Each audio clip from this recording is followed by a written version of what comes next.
உதயநிதி ஸ்டாலின் அவர் அதிரடியாக கைது. இன்னும் 10 நாட்கள் மட்டுமே இருக்கு. அண்ணாமலை முன்னாடியே பாத்தீங்கன்னா அவர் கொடுத்த சூசகமான ஒரு மிகப்பெரிய எச்சரிக்கை. யாருமே எதிர்பார்க்கல. திடீர்னு இப்படி அமலாக்கத்துறை அவங்க உள்ள வந்து இப்படிப்பட்ட ஒரு நடவடிக்கையை எடுப்பாங்க அப்படின்னு. சோ நம்ம எல்லாருமே சைலண்டா தான் நடந்துகிட்டு இருக்கு அப்படின்னு நினைச்சிட்டு இருக்கோம். யாருமே எதிர்பார்க்காத அடுத்தடுத்தான அதிரடியான சம்பவங்கள் தற்போது இந்த ஆகஸ்ட் மாச துவக்கத்துல இருந்து நடக்க இருக்கு. சோ அது எல்லாமே என்னென்ன அப்படிங்கறத இப்ப நம்ம டீட்டெயிலா இங்க பார்க்கலாம். அதாவது டாஸ்மார்க்ல கிட்டத்தட்ட பல கோடி ரூபாய் வரைக்கும் ஊழல் நடந்திருக்கு.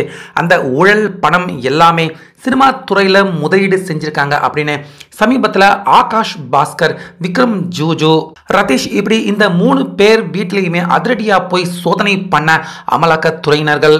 இவங்க 3 பேரையுமே எந்த நேரத்தில் வேணாலும் கைது பண்ணலாம். அப்படி கைது பண்ணா நிச்சயமா உதயநிதி ஸ்டாலின் அவருக்கு மிகப்பெரிய ஆபத்து, நெருக்கடி கண்டிப்பா ஏற்படும். அந்த அளவுக்கு இந்த கேஸை நீதிமன்றத்தில் வேகமா நகர்த்தி கொண்டு போனாங்க அமலாக்கத்துறை.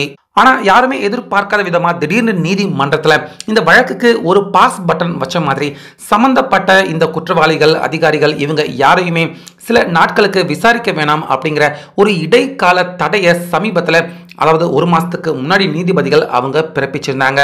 இதனால அடுத்த கட்டமா இந்த வழக்கு நகராம அப்படியே ஒரு நிலுவையில் இருக்கிற வழக்கு மாதிரி ஆயிடுச்சு. ஸோ இதுக்கு நடுவில் தான் அமித்ஷா பார்த்தீங்கன்னா நம்ம தமிழகத்துக்கு சமீபத்தில் கடைசியாக அவர் வந்திருந்தப்ப டாஸ்மார்க்ல கிட்டத்தட்ட 33,000 கோடி ரூபாய் வரைக்கும் ஊழல் திமுகவினர்கள் செஞ்சிருக்காங்க. சம்பந்தப்பட்ட யாரையுமே நிச்சயமா சும்மா விட மாட்டோம் அப்படிங்கிற மாதிரி தான் நம்ம தமிழகத்துக்கே வந்து மேடையிலேயே இந்த அதிரடியான ஸ்பீச்சை அவர் பேசியிருந்தாரு. ஸோ அதுக்கப்புறமா நம்ம அண்ணாமலை அவர்கள் கூட பார்த்தீங்கன்னா சமீபத்தில் ஒரு பேட்டி ஒன்று கொடுத்திருந்தப்ப மறைமுகமாக சூசகமாக இந்த விஷயத்தை அவர் குறிப்பிட்டிருந்தாரு. அதாவது ஆகஸ்ட் 1வது வாரத்தில் இருந்துதான் பாஜக அவங்களுடைய தீவிரமான அரசியல் தமிழகத்தில் களம் இறங்க இருக்கு.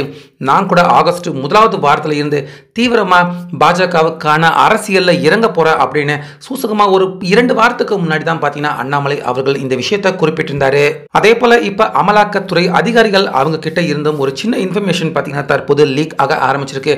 அதுல என்ன குறிப்பிட்டிருக்காங்க, என்ன சொல்லியிருக்காங்க அப்படின்னு பாத்தீங்கன்னா ஆகஸ்ட் 1வது வாரத்தில் இருந்து இந்த டாஸ்மாக் ஊழல் வழக்கு மீண்டும் விசாரணை வளையத்துக்கு உள்ள வர இருக்கு. அதாவது இத்தனை நாட்கள் வரைக்கும் யார் எல்லாரையுமே விசாரிக்க வேண்டாம் அப்படின்னு தடை உத்தரவு பிறப்பிச்சிருந்தாங்களோ அந்த தடை எல்லாத்தையுமே நீக்கி தீவிரமா இந்த வழக்கு நீதிமன்றத்துக்கு மீண்டும் விசாரணைக்கு வர இருக்கு.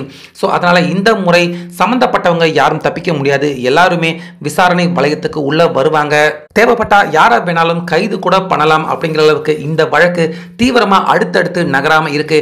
இத்தனை நாட்கள் நிலுவையில் இந்த வழக்கு தற்போது ரொம்ப வேகமா அடுத்த கட்டத்துக்கு நகர்ந்து செல்ல இருக்கு.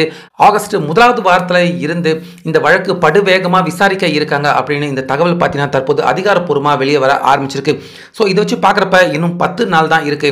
ஆகாஷ் பாஸ்கர், விக்ரம் ஜூஜு, ரதீஷ் இவங்க எல்லாருமே விசாரணை வளையத்துக்கு உள்ள வந்தாங்கன்னா இவங்க எல்லாரையுமே கைது செய்து அதிரடியா விசாரிச்சாங்கன்னா நிச்சயமா அதுல சிக்க போற மிகப்பெரிய புள்ளி யாரு அப்படின்னு பார்த்தீங்கன்னா கண்டிப்பா உதயநிதி ஸ்டாலின் அவர் தான் அப்படின்னு சம்பந்தப்பட்ட அதிகாரிகள் எல்லாருமே பார்த்தீங்கன்னா இப்ப இருந்தே இந்த விஷயத்தை தீவிரமா பேச ஆரம்பிச்சிருக்காங்க.